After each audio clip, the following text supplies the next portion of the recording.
Hello guys, this side निकी और आप देख रहे हैं अपना YouTube channel IQ students point. So guys, जो हमारी नेक्स्ट यूनिट है वो है गुप्ता और वकाटक्स। इसमें हमें इनका एडमिनिस्ट्रेशन, इनकी इकोनॉमी, सोसाइटी और कल्चर के बारे में पढ़ना है। तो इन दोनों को साथ में ना पढ़ के, क्योंकि इन दोनों पे कभी कभी सेपरेट क्वेश्चन में शॉर्ट में भी आ जाता है और वास्ट में तो आता ही है, तो इसलिए हमें इसको डीपली थोड़ा पढ़ना ज़्यादा ज़रूरी है। इसलिए हम सबसे पहले गुप्ता पढ़ेंगे। गुप्ता को भी मैंने 2 पार्ट्स में डिवाइड करा है, क्योंकि गुप्ता का एडमिनिस्ट्रेशन और सोसाइटी थोड़ा बड़ा है और कल्चर और इकोनॉमी को फिर हम अलग पार्ट में पढ़ेंगे। तो हम स्टार्ट करते हैं। So let's start. Gupta empire was an ancient Indian empire founded by Shri Gupta. देखो भाई, ऐसा है कि गुप्ता एम्पायर को गोल्डन एज के नाम से भी जाना जाता है। गुप्ता एम्पायर जो खोजा गया था वो श्री गुप्ता की तरफ से हुआ था, ठीक है। उसकी जो ओरिजिन है श्री गुप्ता की तरफ से है और ये नॉर्दर्न, सेंट्रल और साउदर्न इंडिया में 320 से 550 सेंचुरी के आसपास में देखा गया था।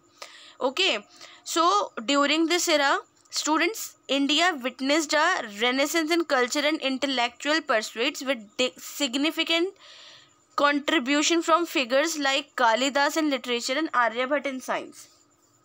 भाई, हमारे पास तो बहुत तरीके के महान महान लोग रह चुके हैं, ये तो आपको भी पता है, जिनका कंपैरिजन आज तक कोई कर ही नहीं पाया और उन जैसा कोई बन नहीं पाया। तो इस चीज़ को ध्यान में रखा गया और गुप्ता टाइम पीरियड पे हमने कालिदास जैसे और आर्यभट्ट जैसे लोगों को भी तलाशा, देखा उस टाइम पर। और गुप्ता रूलर्स के टाइम पे जो एनवायरनमेंट था वो हमारा ऐसा था कि इंडियन सिविलाइजेशन को अच्छे तरीके से, बहुत अच्छे तरीके से पता लगाया जा सके कि वो क्या थी, ठीक है। तो ये हमारा ओवरऑल गुप्ता पीरियड है, जिसको हम गोल्डन एज के नाम से भी जानते हैं। और गुप्ता एडमिनिस्ट्रेशन उससे भी ज़्यादा है, मतलब अच्छा, क्योंकि उसको 3 पार्ट्स में डिवाइड किया गया है कि तीनों पार्ट्स अलग अलग तरीके से, जैसे आज के टाइम पे इंडिया का है, सेंट्रल गवर्नमेंट है, स्टेट गवर्नमेंट है, स्टेट गवर्नमेंट के नीचे पंचायत है, म्यूनिसिपैलिटीज़ हैं, नगर पालिका, नगर निगम, सब अपना अपना काम अपने अपने तरीके से करते हैं। वैसे ही उस टाइम पे 300 to 500 सेंचुरी के बीच में गुप्ता टाइम पीरियड में बहुत ख़तरनाक एक वो चलता था, जो कि लोग कोई कह नहीं सकता कि ये मॉडर्न ज़माना नहीं था। ये बहुत डेवलप टाइम था, बहुत ज़्यादा डेवलप टाइम था और इस टाइम पीरियड पे बहुत तरीके की चीज़ों को देखा गया। तो यहाँ बात आती है गुप्ता सोसाइटी की।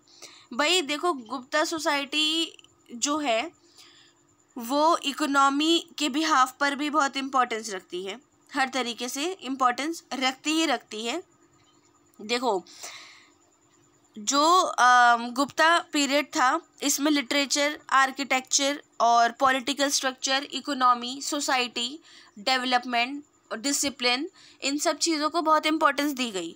वहाँ पे ये सब कुछ देखा भी बहुत ज़्यादा था, बहुत ही ज़्यादा।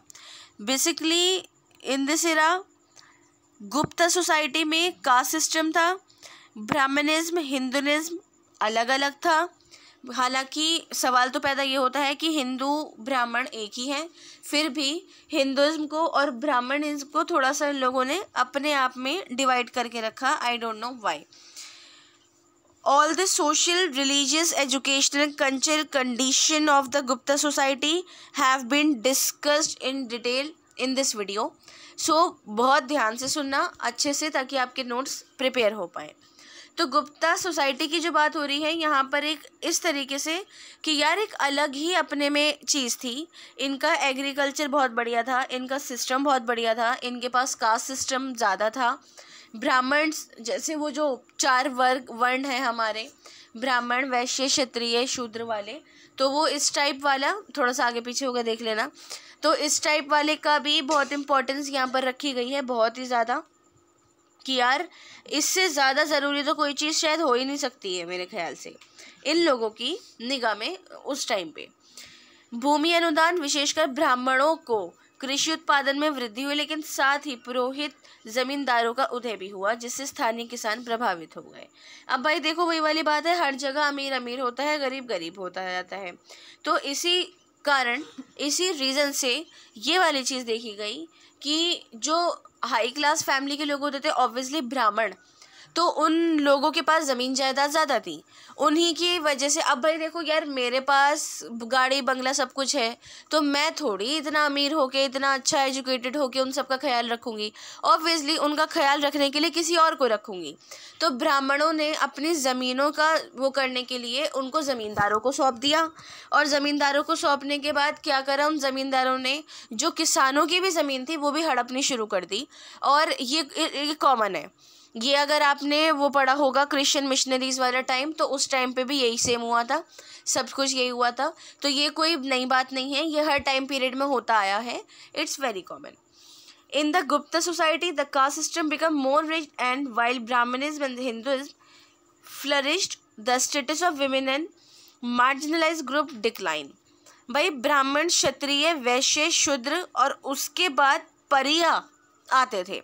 बेसिकली 4 वर्ण ही होते हैं, लेकिन इन लोगों ने अपने लिए, जैसे मैं ब्राह्मण हूँ, ठीक है, एग्जाम्पल ले लो, मैं ब्राह्मण हूँ। अब मेरे जो अंडर काम करते थे वो क्षत्रिय थे, क्षत्रियों के अंडर जो काम करेंगे वो वैश्य हैं, वैश्यों के अंडर जो काम करेंगे वो शूद्र हैं। लेकिन शूद्र के अंडर भी जो काम करेंगे वो परिहा या हरिजन्स होते थे, जो अनटचेबल्स होते थे। उनका बिल्कुल एक अलग कम्युनिटी कि यार बिल्कुल ही इसको नहीं, इनको देखना भी नहीं, देख भी लिया ना तो घोर पाप हो गया। अब क्या होगा, अब कुछ नहीं होगा, सीधा नरक में सड़ेंगे जाकर। इस टाइप वाला वो वाला पर्सपेक्टिव था इन दिस पीरियड। तो अनटचेबिलिटी या अनटचेबल्स बहुत कॉमन थे उस टाइम पे, और इन लोगों की गत बहुत बुरी तरह बनाई जाती थी। इन लोगों को बिल्कुल भी इज्जत नहीं दी जाती थी। इज्जत क्या होती है उन्हें पता ही नहीं होता था, ऐसा इन लोगों का हाल था। तो गुप्ता सोसाइटी का ओवरऑल ये है। अब आ जाओ गुप्ता एडमिनिस्ट्रेशन पे। भाई गुप्ता एडमिनिस्ट्रेशन बहुत अलग तरीके से दिखाया गया। लाइक इन्होंने यहाँ पर इसको 3 पार्ट्स में डिवाइड कर दिया, सेंट्रल, प्रोविंशियल और मिलिट्री। ठीक है, अब सेंट्रल, प्रोविंशियल और मिलिट्री को जानने से पहले ना हमें ये जानना ज़रूरी है कि गुप्ता प्रशासन की विशेषता एक पदानुक्रमित और सुव्यवस्थित प्रणाली थी। मतलब एक सीक्वेंस वाइज कि यार ऐसा है तो है, ऐसा होगा तो होगा। ठीक है, जैसे बहुत बड़ी बड़ी चीज़ें सेंट्रल गवर्नमेंट देखेगी, उसके अलावा सेंट्रल गवर्नमेंट पूरी कंट्री को नहीं देख सकती तो उसने स्टेट गवर्नमेंट को बिठा दिया, स्टेट गवर्नमेंट देखती है। स्टेट गवर्नमेंट एक एक गांव को नहीं देख सकती तो उन्होंने पंचायत को बिठा दिया, नगर पालिका, नगर निगम रख दिए शहरों में। तो वो इस तरीके से डिवाइड हो गया। वही सेम चीज़ यहाँ पर एडमिनिस्ट्रेशन में हुई 300-500 सेंचुरी के टाइम पे। और सेंट्रल जो हमारी थी उसको डिवाइड किया गया 2 पार्ट्स में, राजा में और council of ministers and bureaucracy in Gupta empire में। ठीक है, अब यहाँ पर समझने वाली बात यह है कि एक्चुअली में ये 2 पार्ट्स में जो डिवाइड की गई है हमारी सेंटर, वो क्या है। देखो, एक तो राजा हो गया भाई, जो जिस पे सब लोग बात मानेंगे, सब करेंगे। ठीक है, उसके अलावा मिनिस्टर्स बिठा दिए गए राजा के अंडर कि राजा जो फैसला करेगा वो मिनिस्टर्स की परमिशन भी उसमें रखी जाएगी, उनके थॉट्स रखे जाएंगे, उसके बाद उसको आगे बढ़ाया जाएगा। फिर आता है गुप्ता एडमिनिस्ट्रेशन का प्रोविंशियल लेवल।